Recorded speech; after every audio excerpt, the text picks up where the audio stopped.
Yes, thanks for staying with us on the Sports Show. Plenty still to come, but now time to turn our attention to the Southern Footy League. As always, Poppy, the president, joins us from the Southern Footy League. Craig Warman. Craig, how are you? Yeah, good day, boys. How are you going? Now, you brought a special guest in from the great Southern Footy League. The president, of course, Gordon Tonkin, joins us. It's going to be on. It's going to be on. Hi, how you going? Yeah, it's going to be on in a little minute. And we'll Our neighbours.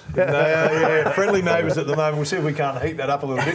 Quickly, mate, let's get to you. Reconciliation weekend last weekend, leading into reconciliation round. How'd it go? Yeah, look, it was terrific. We had a big day down at O'Sullivan's Beach, who have a large Indigenous group that play football down there. There was a medal struck on the day that was won by the Port Noarlunga captain, Ian Brown. So, yeah, big day. All right, tribe match of the week, mate, down at Marion. So it's a big weekend. Coming up this week, celebrating their 125th year in existence. Started off as the Sturt Ramblers. Always been green and gold though, but now currently known as the Marion Football Club. All right, let's get on to why you two blokes are really in here, mate. The association round for the Pillmore Cup starting up. Now, Gordon, just tell us a little bit about the Pillmore Cup. I mean, Barry Pillmore, why do we pick Barry?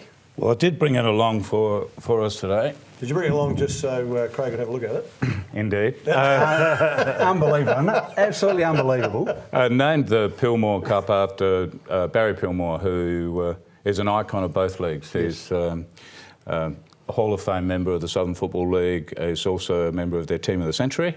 And he's also probably the most successful coach to have coached in the Great Southern Football League. He went on then to coach at association zone level and was appointed the state country championship coach and was a successful coach at that as well. All right, so the Great Southern Footy League and the Southern Footy League combined to form Southern Districts for the state country championships. Now, normally when you talk about bringing associations together or teams together, there's always a little bit of angst, but talking to you guys before we came on air, seems like there's a great relationship. How did you get it to work? Greatish. Well, no. I like that. Make a very good point there, Phil. It's a bit like a marriage. I suppose we have our ups and downs and whatever, but the ability that both leagues have to be able to combine, to look for best practice in both leagues, all goes well for the continuity of our football programs. And again, when we go to actually pick a combined side out of the two leagues, that is of great assistance to us. And I think, too, rivalry is a great thing for developing competition. I mean, if you had a great relationship, there might not be that pressure to be the better league. And I can sense it already. White line fever. Well, you know, and it is. But I dare say that there's competition to get players, to get coaches, and to be regarded as the better league. And I think that's healthy. It's also a competition whereby the players want to compete at this level and to play against their peers and also with their peers in the league environment in which they operate from a club perspective week to week. And Craig and I talk about matters on sometimes 2 and 3 times a week that are football, for the benefit of football across our region, which is a rather large region and we've got a lot to do with. So, and we need commonality. Yeah, well, certainly if you're talking 2 or 3 times a week, you're probably better than a marriage. That's very true. Current title holder? Great Southern have had some success at this level, but you've got to understand, Phil, when you've had a period of success, you're right for the picking, and it's going to be, sooner or later we will be beaten. But I'm hoping it's not this year. We're coming to get them. I have my hand firmly on that cup, and I don't like losing. I just want to ask too about your league, and we know a lot about having a weekly conversation, but about your league, how is the strength of the competition across the entirety of the sides? Our league is pretty tight and has been for a number of years, and I think that was a bit of a product of introducing and being the most mature league, in country footy, I'd expect, that operated on the point system. Yeah. And that point system also enables us to allocate greater points to those that have not won as many matches over a 3-year rolling period. So I think that's helped to even up. A little bit operates a little bit like the AFL draft, if you like. So, last year we had teams fighting to the last match to get into the final 5. Okay. And at this point you've got no one undefeated.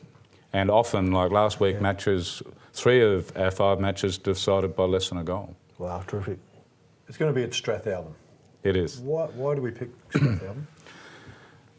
I'll probably answer that, Craig, because we used it as a central venue some years ago, and it's important that we stay there now, given they've got a large development happening at the moment and it's nearing completion, $2.5 million, which has been greatly supported by Sport and Recreation, local Alexandrina Council and the AFL.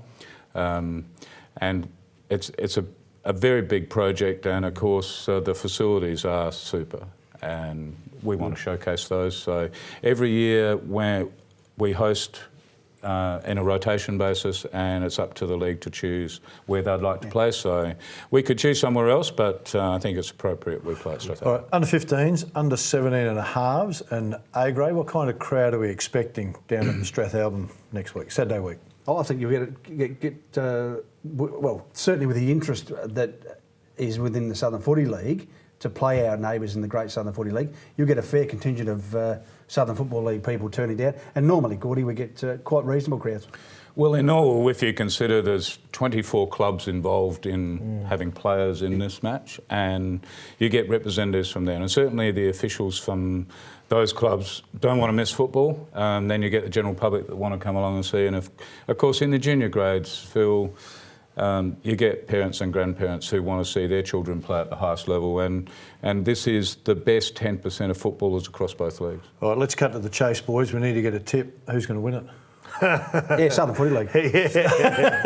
We're aiming for all three. I'm sure there'll be a little bet on the side, but I do hear that Craig said that if he wins, that for the benefit of childhood cancer, he was going to dye his hair blonde. Fantastic. We'd like to see that. Gordon, Craig, thanks for coming in. Thanks for your time, boys. Well Get done. down to Strathalbyn Saturday week. See it. It'll be a great contest down there. We need to get to a break. Stay with us. Still lots to come.